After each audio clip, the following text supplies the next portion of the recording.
We get it. A lot of sequels suck. The saying goes, the more they milk the cash cow, the less cream you see. Well, let's not forget, ScreenRanters, that some exceptional sequels do exist. Trust me. We've taken the time to lay out some of the sequels that prove to be a cut above the original. You get the film pun in there? Yeah, we like it too.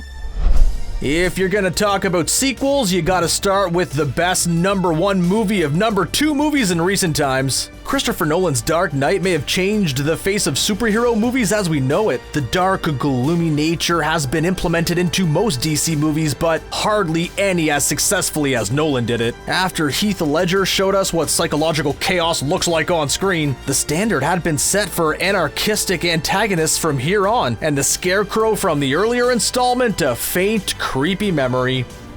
The original Terminator is a great horror film, but get bent, Terminator! T2 is one of the best action movies of all time. Just the decision to take the cold-hearted killing machine from the first film and make him the life-saving protagonist is a bold move. It's one action set piece after another, and having Robert Patrick's T-1000 for Arnie to play off of makes this an all-time classic. It's not just one of the best sequels, it's one of the best action movies, period.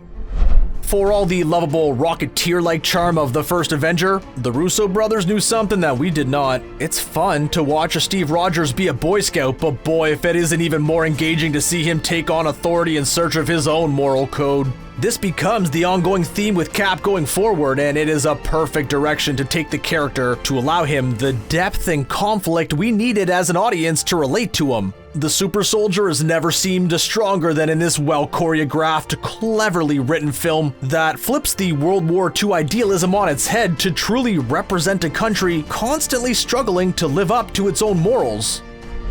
Thor Ragnarok abandoned the sword and sandals motifs of the first two films and instead reinvigorated it into a Saturday morning cartoon come to life. The studio indicated that they were looking for a tonal change to the character, and as Waititi told The Hollywood Reporter, he approached the film as an indie film that just had a few more zeros on the budget.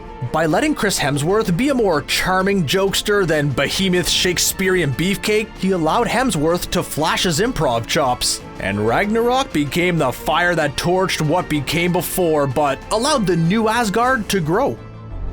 Imagine the world that we'd be in without Toy Story 3. Yeah, I don't wanna. Disney, you own my imagination now. With Andy now leaving for college, we didn't know where the toys had left to go. Turns out it's a terrifying daycare run by an evil teddy bear. With an emotional passing of the torch to new characters, human and toy alike, it was like nothing we had tonally seen before in the Toy Story universe. The catharsis was beautiful as Andy passed his toys on to Bonnie, and it became the highest grossing animated film ever, as well as Oscar nominated. They already had two incredible films, but decided to take it not just to infinity, but beyond. Listen, we're gonna be honest here. We're not sure if we can ever live up to the task of creating an entry for this film. When you're this much of a fanboy of The Empire Strikes Back, they usually don't let you get too close, but we're gonna try. Do or do not. There is no try. The Empire Strikes Back takes off quite literally from A New Hope's uneven pacing and squarely lands, as Roger Ebert puts it, at the heart of the series. Luke is no longer just a lost boy and now fully on a journey through the galaxy. In fact, all the characters from the original, who were clearly based on stock archetypes, now become fully developed characters in their own right. The simple space samurai movie of A New Hope gave way to a character piece about friends, family, and honestly, my whole childhood. National Lampoon's Christmas Vacation came 6 years after the first Vacation. The film features Chevy Chase and Beverly D'Angelo as the clueless Clark and titular Ellen Griswold. The Vacation series has always been about the dysfunction of family gatherings, and Christmas Vacation shows that you don't have to travel to be in a family hellscape of your own making. People forget that this is a film written by John Hughes that did The Breakfast Club, or come to think of it, Home Alone. John has always been able to tell stories of dysfunctional love and placing groups of mismatched misfits together until they work out their differences. Never has this dysfunction reached the heights of Christmas Vacation. Another can't-miss sequel, The Godfather Part II stands above the rest of the series. When you're coming off a film winning a trio of Oscars, that is no easy feat, so The Godfather Part II doubled that number. Understanding statues are not always a true indicator of quality. Let's talk about why Part 2 respects but overtakes its film father of Part 1 and leaves Part 3 as the Fredo of the trilogy. The second film is a much grander and darker character piece dealing with the loss of Michael's soul as he takes over the family business and contrasts and parallels that with flashbacks during the rise of a young Vito Corleone. The first film romanticizes organized crime while the second pulls the curtain back on how being so cold and conniving comes at a terrible price.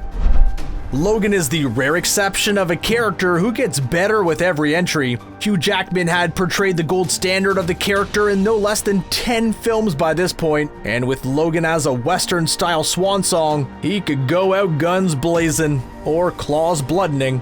This rated-R exploration into an aging Wolverine ironically gave more life to him than any previous installment. When a mute 11-year-old Laura enters the picture, they embark on a sad indie road trip that genuinely gives way to emotional highs and lows. The contrast of brutality and peaceful serenity make this the best entry in the X franchise for the road-weary Claude Crusader. Sam Raimi doesn't get enough credit for really bringing an emotional resonance to superhero fare. In Spider-Man 2, Raimi really upped the amount of teen angst Maguire was feeling without stripping away the charming camp of the first outing. While the first film was a straight up and down origin story, the second was more about Spider-Man coming to grips with the reality of what these powers mean to his life, and Peter Parker truly understanding the core of the classic Spider-Man message. With great power comes great responsibility. While the first Hellboy was a successful comic book adaptation of the Mike Mignola graphic novel, the sequel is where GDT really lets his creature workshop go wild. The design alone of Hellboy the Golden Army blends the comics with the fantasy world inside Del Toro's brain that we'd all love to visit, but would probably be terrified to live in. The character design and its use to create human emotions between such strange monsters living as outsiders is a precursor for more Del Toro stories to come, and something at this point we say he has down pat.